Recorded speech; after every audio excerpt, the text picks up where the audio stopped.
Good evening, everyone. I hope you can hear us and see us. Welcome.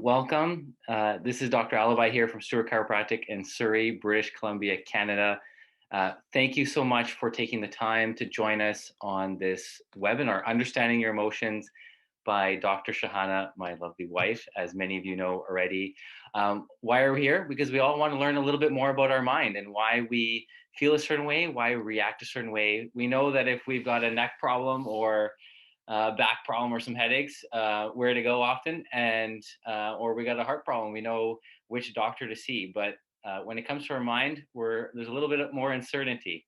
And I hope that Dr. Shahana can help kind of clarify and give you some answers why you feel a certain way and how to handle emotions that we all deal with on a day-to-day basis. As you know, Shahana gave a TED Talk over a year ago, which was a big hit about mental health. She's spoken at the International Women's Day show at University of Fraser Valley and has spoken actually internationally now. So we're really excited to bring her here. And, Dr. Shahana is being part of our practice, kind of an advisor for the mental health side, and that affects our health on so many levels. I'm excited to have Shahana here. You guys, this will be about 30 minutes. You want to honor your time, make sure that we bring great value for you. If you have any questions at all, you can leave them in there for us. We'll get to them maybe at the end, but let's bring Dr. Shahana here. Thank you.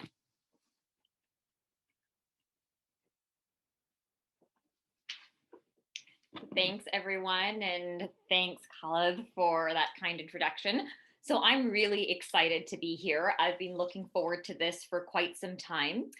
This is your evening, right? This is a time where you can hopefully learn something more about yourself, and I will consider it a win if you walk away from this evening thinking about what I have talked about. And if those thoughts continue to percolate throughout the week, throughout the month, and hopefully one thing might stick.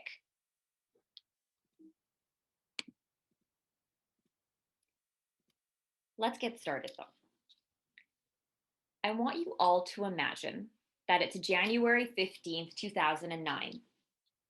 This was the day that Captain Sully Sullenberger landed the US Airways Airbus on the Hudson River. I want you to imagine for a second that you were on that plane.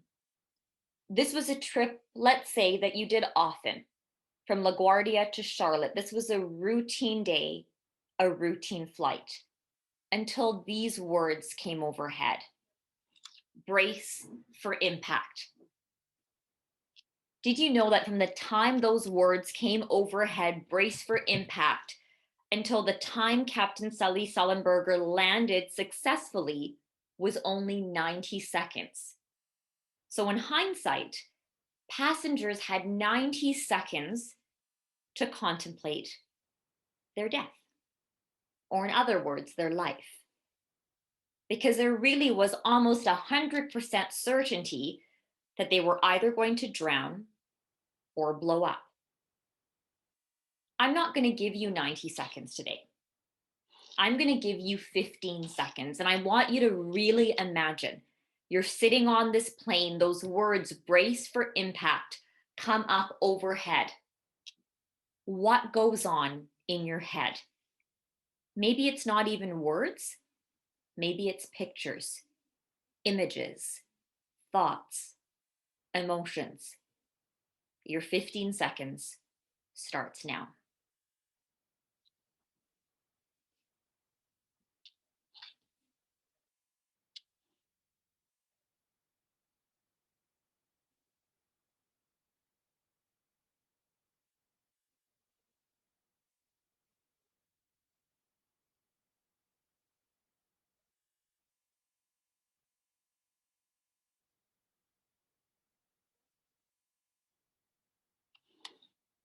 I've done this presentation now multiple times, and this is what people tell me. They see their faces of their children and their grandchildren. They think about their parents. They think about their spouses and partners who would miss them so much.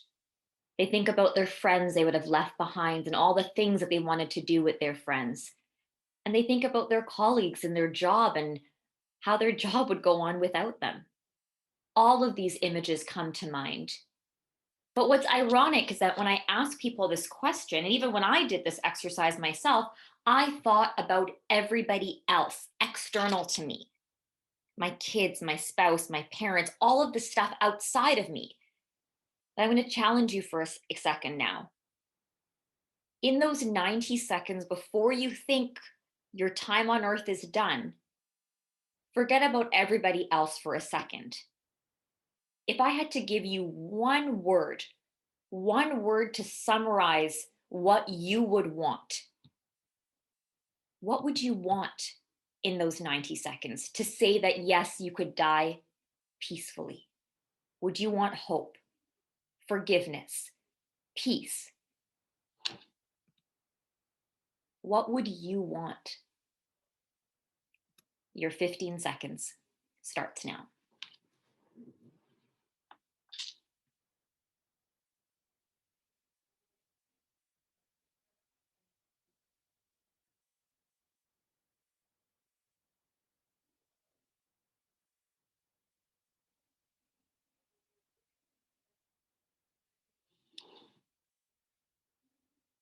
And this is what people told me. People wanted forgiveness. They wanted to be loved. They wanted a sense of faith, a sense of hope, a sense of acknowledgement, resolve. They wanted to have left a legacy. They wanted comfort. They wanted the lack of pain. They wanted all of these things. And I don't know about you, but when I first asked myself that question, I found it really hard to answer. But someone didn't. Someone who actually was on the plane that day. So I want you to imagine to yourself, you look over on the plane and there is a man. His name is Rick Elias. He's a famous CEO and venture capitalist, and he is actually on that plane.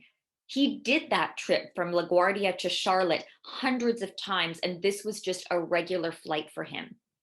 And he did something so profound and so unique and so memorable that I had to share it with you. So when that words brace for impact came up overhead, and he had 90 seconds to contemplate his death, he looked around him and he saw people holding hands. He saw people praying. He saw people crying. And he didn't do any of that. He simply held himself like this and told himself, I love you. I love you. I love you. But isn't that the ironic part, that it takes us 90 seconds before death to feel like we can give ourselves permission to actually say those words to ourselves? Because for some reason in this culture, self-love is considered narcissistic. That maybe self-love is too strong of a word. Maybe what we want instead is self-acknowledgement. Acknowledgement of who we are, of how we show up, of how we continue to show up. Maybe in a nutshell, that is what we want. And the reason that this is so important in the first place is, if we're going to talk about mental health, if we're going to talk about improving our mental health, what point, what validity does it have if we don't care enough to love ourselves? And maybe you don't see yourself for who you are. Maybe you don't acknowledge yourself for who you are, but I do. Right now, looking out into this crowd, I see many different people from many different backgrounds, but a lot of us might have similar struggles.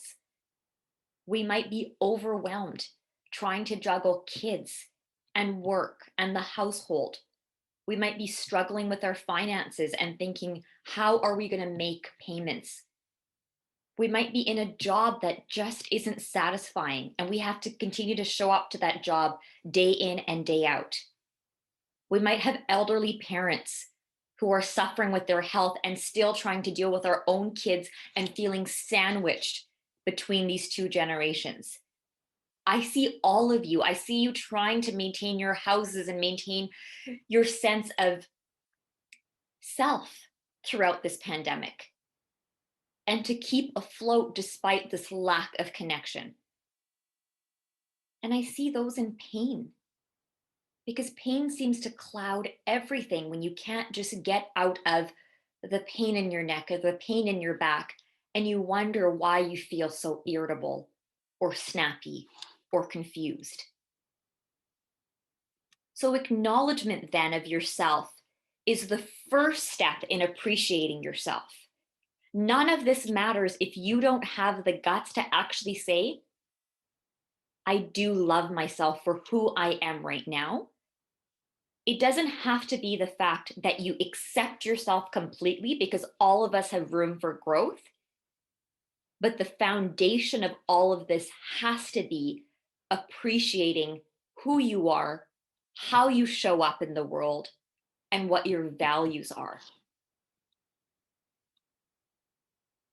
And we do all of this because why not wait 90 seconds before our death to tell ourselves that we actually mean more to ourselves instead of waiting for the loved ones around us to confirm our love for ourselves? 1 in 5 of us, that is known, 1 in 5 of us in our lifetime will have a diagnosable mental health condition. That's 20%.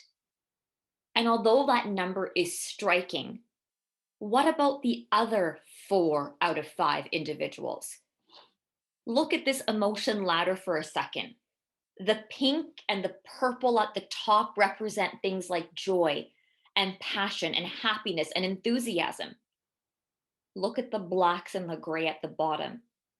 Despair, insecurity, guilt, powerlessness. Are you telling me that the 4 out of 5 people who do not suffer a mental illness live in the pinks and the purple all day, every day? Absolutely not.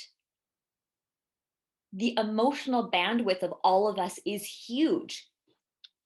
But I would argue even those who do not have a diagnosable mental health condition can still spend a lot of time in that gray zone, feeling insecure, feeling guilty, not leading their optimal life. And I'll be honest for a second, I spend a lot of my time there. Has that flashed before you quickly in the yellow zone? And the one word that describes a lot of my time with my 3 young boys is overwhelm. And I do this work because it intrigues me and because it's a day-to-day, second-to-second process. I was just telling Khaled before this that I am so stressed giving this talk on anxiety. And then I heard the irony in all of it. And more importantly, emotions are contagious. Have you ever walked into a room where there's been bad news that has been broken? What does it feel like? You can taste the tension. And compare that with a birthday party where there's joy and celebration and admiration. We as humans love to feed off each other's emotion, and there has been no better example of that than COVID.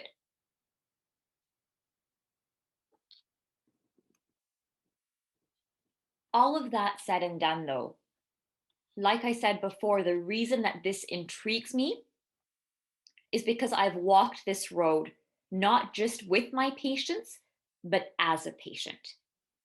You see, in medical school, my friends used to joke around with me. Many had big aspiring goals to be a dermatologist or an ophthalmologist or an orthopedic surgeon. And for me, my goal was to graduate. And the reason why I wanted to graduate was because I wanted to start a family, like now. I wanted more than anything to specialize in one thing, and that was to be a mom. Ever since I was a little girl, medicine, okay, I thought about it, but motherhood was the thing that drove me. So when the time was right, when I had finished my medical school, we became pregnant with our first son. And for me, in hindsight, I realized that my need or my longing to want to have a baby was more the fact that I wanted a break. For some reason, I had confused motherhood with a chance to rest, with a chance to push the pause button, to bake some cookies, wear an apron, and make sure that everything was going to be okay. And in fact, the apron never went on. No cookies ever got baked. It was one of the most difficult, humiliating, stressful experiences for me because not only did I struggle as a new mom, I struggled with postpartum anxiety, OCD, and depression that went underdiagnosed and unrecognized for over a year until I truly believed that the only path out of this was to no longer be here. And I legitimately believed that that would be better for my family. And here I was, a physician that talked about these issues day in and day out. But yet, when it came to me, my pride, my ego, my shame was much too much to bear. So finally, after a year of suffering, of feeling disconnected from my child, I realized that I did need to seek help. And I did in the form of calling an anonymous helpline for physicians. After speaking to the person on the other end of the line, they told me, you know that you're going to need to see a psychiatrist and a psychologist. You know you're going to need to do some counseling and perhaps even start on medication. And saying it, it had made it all too real for me. So finally, at the end of the conversation, I said, actually, I feel a lot better. Thank you so much. This conversation has really helped me. I think I'm good. And the doctor on the other end said, no, no, no. Let's start here. And I did start there. And I started to claw myself from rock bottom, sitting in a psychiatrist's office with my baby carrier and my husband wondering, how did I get here? How did I get here? But I did. And it was one baby step, literally, at a time. And those thoughts and feelings and emotions don't magically go away. You can temper them. But I have to say this now, when I talk to my youth who suffer with mental health, oh, I have a much better appreciation of what they're going through because I have felt it. I know what it feels like to feel numb, to feel so overwhelmed that you can't move, just so it feels so keyed up and on edge that you feel paralyzed by your anxiety. And that was one of the reasons I created this, the optimal health pyramid. I sat down one day and I actually drew this out of frustration because I couldn't figure out. Here I was, somebody that studied kinesiology, that knew a little bit about nutrition. And I spent most of my time, if you look at the blue zone there, eating well and moving more. I spent most of my time thinking that my health was determined by how much I exercised and how well I ate. And although that is very true, the one piece of information I forgot to understand was that your cognition determines your decisions. If you don't have a hold on how you think, the think better component of the green base there, everything else doesn't matter. And you'll also notice that connect deeply is on there. And that doesn't necessarily mean with your spouse or your partner, but somebody or several people that you can truly authentically be yourself and that they acknowledge you, going back to those first few slides, for who you are, for your values and how you show up. And they remind you why it's worth loving yourself. But when it came to the think better, my aha moment was that your brain is not designed to keep you happy. It has no happy button that you need to press and go, okay, be happy. To your brain, critiquing and scanning and analyzing your environment is what it needs to do on a second to second basis. Critiquing is comfortable. That is what your brain knows. Contentment takes work. That is why when you wake up in the morning, I bet you I could ask you what is on your mind today, and you would tell me 10 things that are causing you stress, anxiety, overwhelm, or on your to do list. But if I asked you 10 things that you were truly grateful for or looking forward to, maybe you could come up with two or three, but I bet you that list wouldn't run off as fast as the previous list. Critiquing is comfortable. That is what your brain does. It's a constant surveillance mechanism. It's telling you how comfortable do you feel? No, don't feel comfortable. You're going to feel anxiety or overwhelm. The last part about the pyramid comes with the form of impact. What kind of contribution, what kind of purpose do you have in this world? Why do you show up to the world? This doesn't have to be some grand gesture. It could be how you show up as a parent, how you show up as a friend, how your close colleagues might describe you, your value systems, honor, forgiveness, trust, courage. All of those things count as impact or contribution or purpose. And it's been studied numerous times that if you have a strong sense of who you are, and more importantly, what you feel like you can give to the world in whatever way possible, contentment inevitably follows. Now, one of the things that Dr. Alibi didn't mention beforehand is one of my primary jobs is to work with youth. So I work with youth between the ages of 12 and 24 at the Foundry in Abbotsford, one of BC's largest youth health centers. And as you can imagine, I speak to many different youth, many who have gone through a very troubling time. And I remember one youth that came in, and the way that our clinic is designed in one of the offices I worked in is that my back is towards the patient. So I'm typing notes, and it's quite awkward because as they're talking, I have to be typing notes, but my back is towards them. So I'm asking all the typical questions to this new patient who's a 17-year-old male who I was just interviewing for the first time. And he's telling me about his history of trauma, his history of substance use, how he's failed multiple grades, how he's struggling with his mental health. And he stops, and I'm taking notes as I always do. And he pauses and says, "You know what? It doesn't matter what has happened to me because I still see myself as somebody with potential."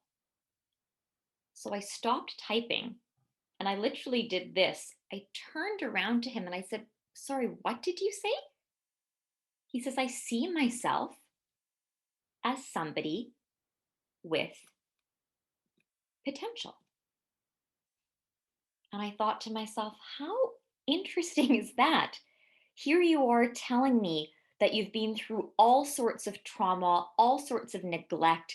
You have limited resources and connections, but you still have the capacity to see yourself as someone with potential. And to me, that really was the hallmark of understanding that his feelings, his emotions, his thoughts were fleeting. It didn't impact his value system or how he wanted to contribute and show up in this world.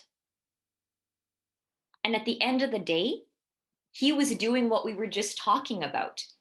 He was acknowledging himself for his value. He didn't say that because he had made some poor decisions in his life or things had happened to him, he didn't love himself. He knew in his heart that he could have a critical assessment of who he was, and he acknowledged his strengths and his weaknesses and still felt, as he should, that he had potential. And from then on, I just felt that I told him, I said, "Those are some of the most powerful words I have ever heard." I said, "And never change that about yourself." Some of the youth don't quite feel that way about themselves, though. I had this young girl come into the office not that long ago. And as I always do, I try to build rapport with the patients. And that's easier said than done when they've had some of the trauma that they haven't had in their past. And I was trying to ask her, "Well, how are you feeling?" Silence. "Can you tell me why you're here?" Silence. "How could I help you today?" Silence. So I thought to myself, okay, this is going to be an interesting interview. So I did what I do occasionally because it can be a risky technique. And what I told her is like, I said, I want to just imagine what you could be feeling.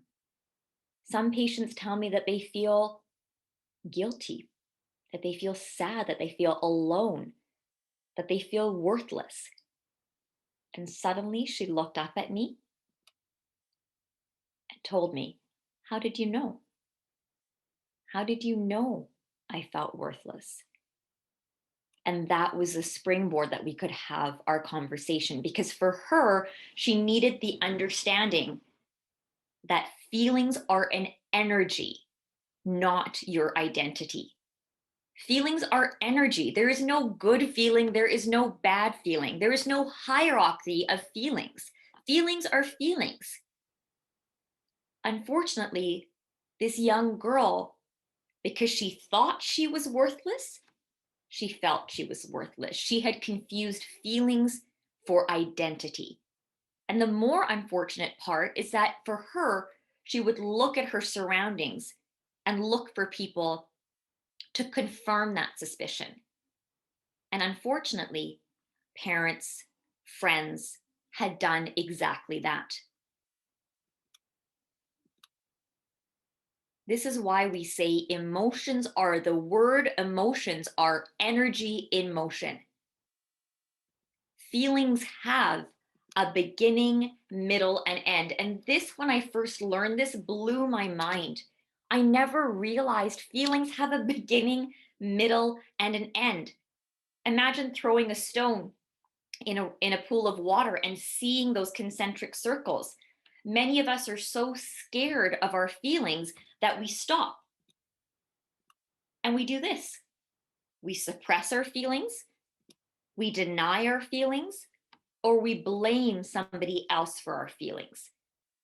This is the typical patterns, but we don't realize that if we just focus on the feeling itself, the sensation, eventually it will pass. Imagine being so overwhelmed or even so angry. All of us have sensations in our bodies that tell us that's what we're feeling. Our heart is racing, our palms are sweaty. When I feel overwhelmed, I feel like my throat is getting constricted. If we breathe into that sensation and just take 5 breaths into that sensation without focusing on the story in our head, that sensation will eventually pass. But all of us are so scared or judging ourselves for having these emotions that we're going to suppress them. We're going to deny them. I don't feel it. I don't feel it. Or it's much easier to blame somebody else for feeling that particular emotion. Emotions leave clues. They are called the sensation that you feel, and more importantly, the story in your head. And this is the one that I struggle with most.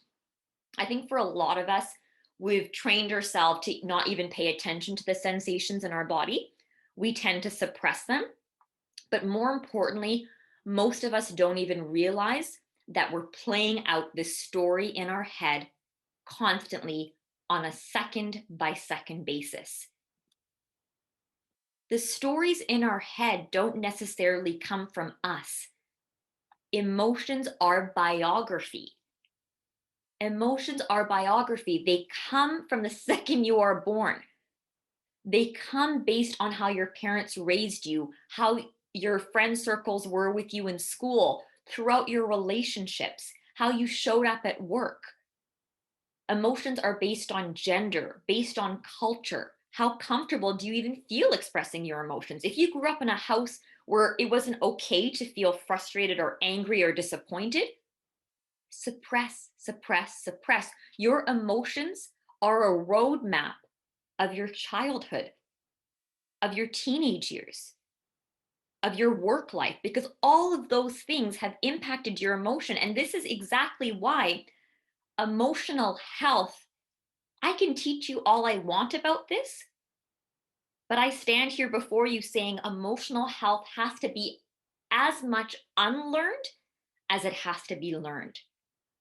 And I'll be honest, having the coach of someone like a counselor or a psychologist or even a coach can be very helpful because you need to remain accountable. But I never realized this. You need to start unlearning some of your behaviors.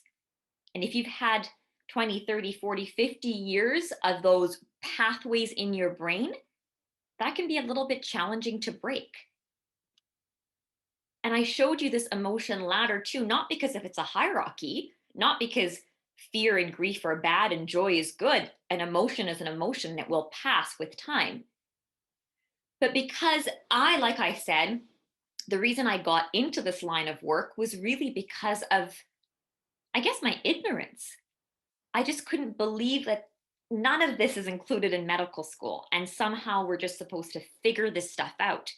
And I got tired of writing prescription after prescription for antidepressant, not because there's anything wrong in that, but just because I felt like I could be doing more.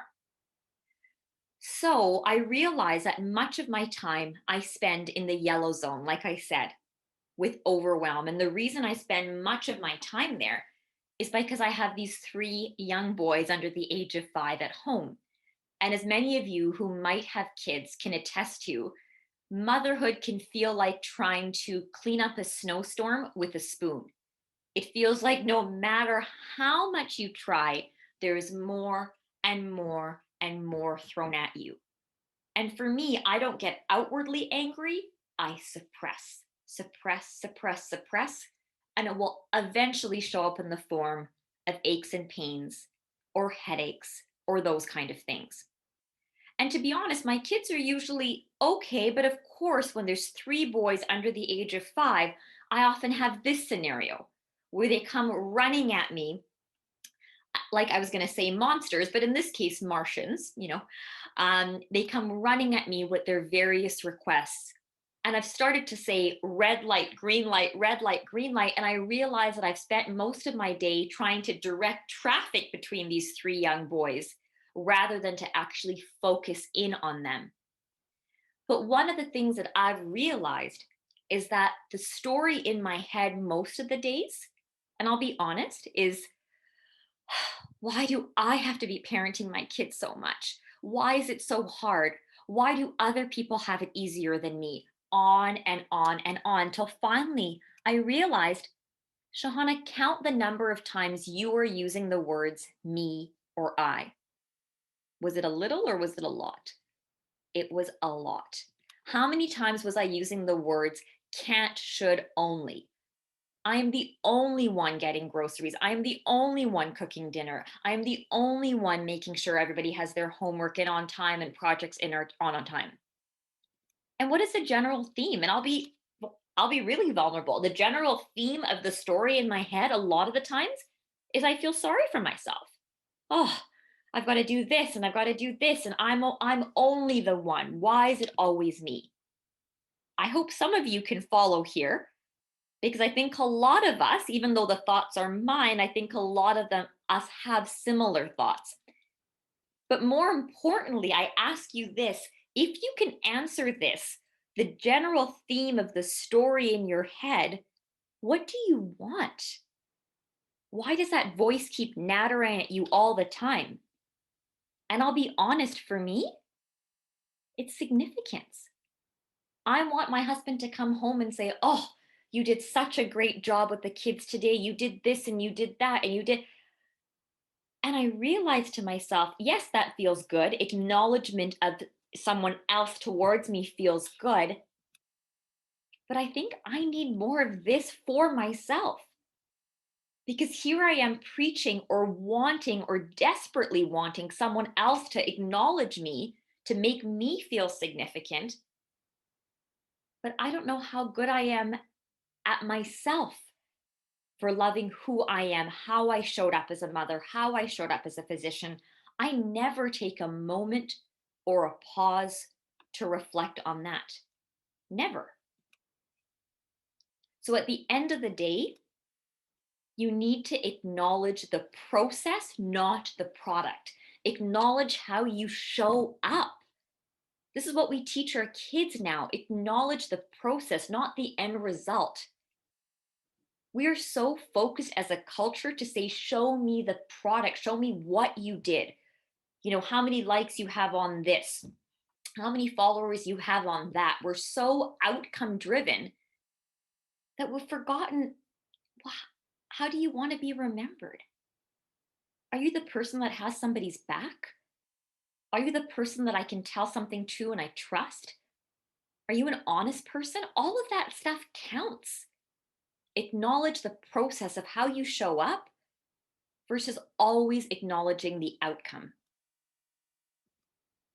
And if I can tell you anything, we do this for our kids, so do it for yourself as well. Dare to love yourself as if you were a rainbow with gold at both ends. Realize that everything, acknowledgement doesn't mean apathy, that I'm just going to give up and I'm happy, I'm content. There has to be a point where we say to ourselves, thank you for even being who you are. Because with that, if we start with that in mind, if we start with the end in mind, it will make the curiosity for our emotions that much easier. So I know I've gone a little bit over time and I apologize for that, but I just have one more question for you. How do you feel? It's been a pleasure doing this webinar for you. I would be happy to do more. I am always happy to get feedback, positive, or if you have any points that you would like to raise, I'm always open. Please send me an email through my website. We will post a summary of this as well. Reach out to me on LinkedIn as well. This is something that I really enjoy doing. So if you found this webinar helpful, I believe we are recording it and we can share it with others.